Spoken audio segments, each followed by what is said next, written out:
Legenda Dewi Nyi Roro Kidul antara mitos dan fakta.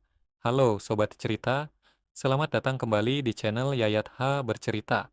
Di video kali ini kita akan membahas salah satu legenda paling misterius dan ikonik dari Nusantara. Kisah tentang Dewi Nyi Roro Kidul, sang penguasa Laut Selatan. Nama ini tidak asing lagi bagi masyarakat Indonesia, khususnya di Pulau Jawa. Tetapi seberapa dalam Anda mengenal kisahnya? Kisah Nyi Roro Kidul seringkali dianggap sebagai legenda penuh mitos. Namun, jika kita menelisik lebih jauh, ada unsur budaya, spiritualitas, bahkan fenomena alam yang membentuk cerita ini.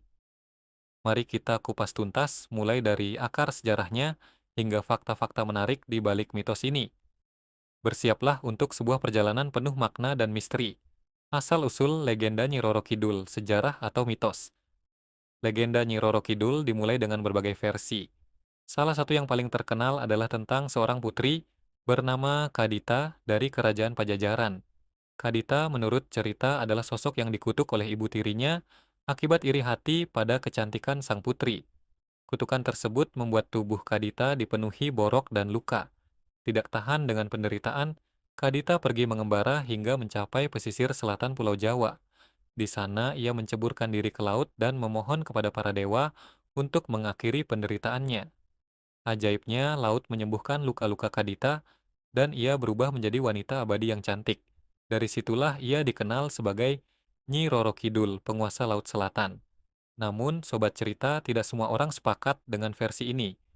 Ada cerita lain yang mengatakan bahwa Nyi Roro Kidul sebenarnya adalah seorang dewi yang sudah lama menguasai Laut Selatan, jauh sebelum adanya kerajaan-kerajaan di Jawa.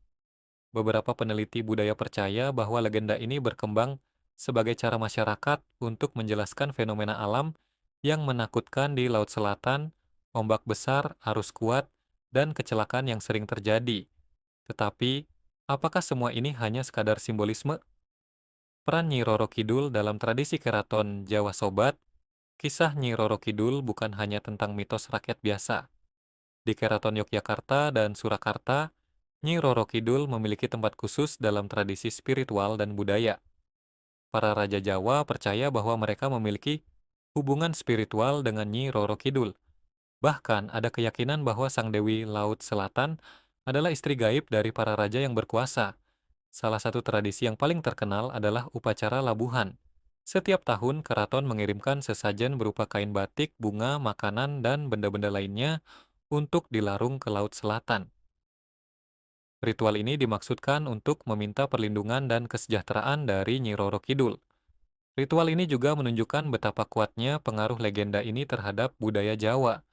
Tidak hanya sekadar cerita rakyat, tetapi juga bagian dari spiritualitas dan identitas kerajaan. Tetapi apakah ini berarti Nyi Roro Kidul benar-benar ada? Atau apakah ritual ini hanyalah simbol penghormatan terhadap kekuatan alam, fenomena alam dan misteri? Laut Selatan.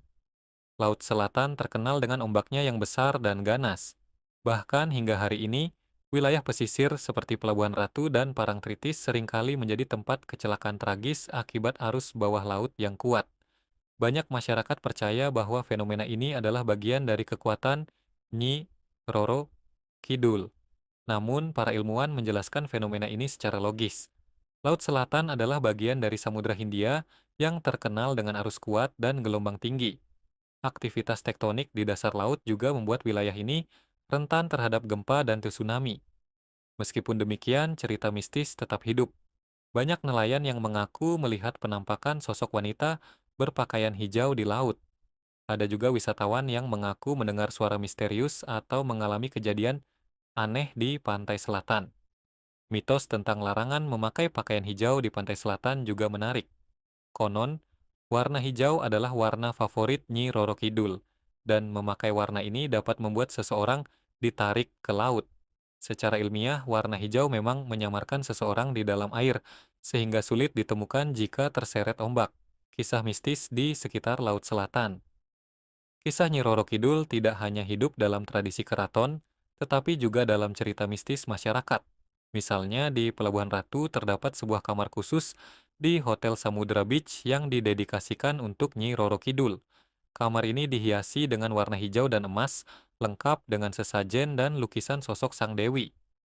Menurut cerita, kamar ini seringkali menjadi tempat meditasi bagi mereka yang ingin meminta berkah atau perlindungan dari Nyi Roro Kidul. Beberapa tamu hotel bahkan mengaku merasakan kehadiran energi mistis di kamar tersebut. Selain itu, banyak nelayan yang mengaku diperingatkan oleh Nyi Roro Kidul sebelum badai datang. Beberapa dari mereka mengaku melihat sosok wanita berpakaian hijau di atas perahu mereka. Sobat, apakah ini hanya kebetulan? Ataukah ada sesuatu yang lebih besar yang sedang bermain di balik layar kehidupan kita? Hubungan spiritual dan filosofis. Sobat cerita, jika kita melihat lebih dalam, legenda Nyi Roro Kidul sebenarnya memiliki makna filosofis yang mendalam. Sang Dewi Laut Selatan melambangkan harmoni antara manusia dan alam. Laut adalah simbol kehidupan, kekuatan, sekaligus penghancuran. Dalam tradisi Jawa, hubungan manusia dengan alam dipandang sangat penting. Legenda seperti Nyi Roro Kidul mengingatkan kita untuk selalu menghormati alam dan menjaga keseimbangan. Ketika manusia melanggar harmoni ini, bencana bisa terjadi. Mungkin inilah pelajaran terbesar yang bisa kita ambil dari kisah Nyi Roro Kidul, bahwa alam adalah bagian tak terpisahkan dari kehidupan kita dan menghormatinya adalah kewajiban kita. Fakta sejarah yang menguatkan legenda. Menariknya, ada juga beberapa fakta sejarah yang mendukung keberadaan legenda Nyi Roro Kidul.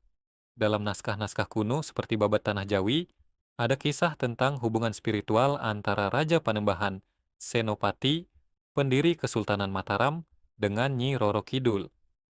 Menurut cerita, Panembahan Senopati bertapa di Parangkusumo untuk memohon kekuatan.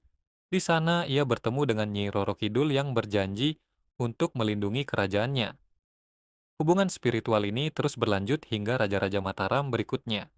Selain itu, lukisan-lukisan Nyi Roro Kidul oleh maestro seni seperti Basuki Abdullah juga menunjukkan betapa kuatnya pengaruh legenda ini dalam seni dan budaya Indonesia.